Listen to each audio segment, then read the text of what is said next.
પોરબંદર જિલ્લાના પ્રભારી મંત્રી કુંવરજી બાવળિયા પ્રગતિ પથ યાત્રા અંતર્ગત જિલ્લાના વિવિધ વિકાસલક્ષી અને શૈક્ષણિક પ્રકલ્પોની મુલાકાત લઈ ઉપલબ્ધ સવલતો અંગે સમીક્ષા કરી હતી. પ્રભારી મંત્રીએ ખાપટમાં આવેલા કસ્તુરબા ગાંધી બાલિકા વિદ્યાલય તેમજ નવી આઈટીઆઈ બિલ્ડિંગની મુલાકાત લઈ કામગીરીનું નિરીક્ષણ કર્યું હતું. આ દરમિયાન સંબંધિત અધિકારીઓ પાસેથી વિવિધ વિકાસ કાર્યોની પ્રગતિ અંગે વિગતવાર માહિતી મેળવી હતી.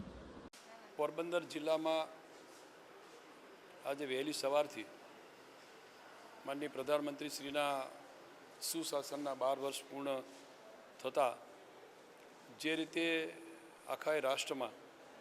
આખા દેશમાં આપણા ગુજરાત રાજ્યમાં અને દરેક જિલ્લા અને ગામડાઓ સુધી છેલ્લા 12 વર્ષમાં ભારત સરકાર અને રાજ્ય સરકારે કરેલા કામો અને એને કારણે એક આવતા દિવસોમાં વિકસિત રાષ્ટ્ર, વિકસિત રાજ્ય અને ગામડું પણ એક વિકસિત બને એવા ઉદ્દેશ સાથે જે કામો થઈ રહ્યા છે એના ભાગરૂપે આજે હું પણ આ પોરબંદર જિલ્લાના પ્રભારી તરીકે વિવિધ વિભાગોના થયેલા કામો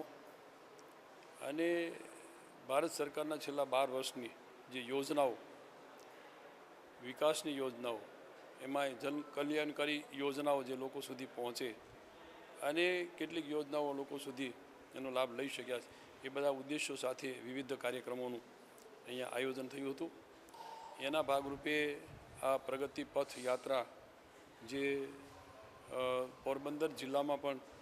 ગઈ 5મી જૂનથી શરૂઆત કરીને આજ સુધી જે ગામડાઓમાંની યોજનાઓ ગામડા સુધી પહોંચાડવા માટેની વાત લઈને અમારા સંગઠનના સૌ હોદ્દેદારો, અમે અધિકારીઓ અને સૌ પદાધિકારીઓ જે દરેક ગામ સુધી જઈ રહ્યા છે એના ભાગરૂપે આ વિસ્તારના પ્રભારી તરીકે હું પણ સવારથી અહીંયા હતો. અહીંયા અમારા આઈટી એટલે મારા વિભાગની અંદર જે જુદા જુદા ટ્રેડ ચલાવી રહ્યા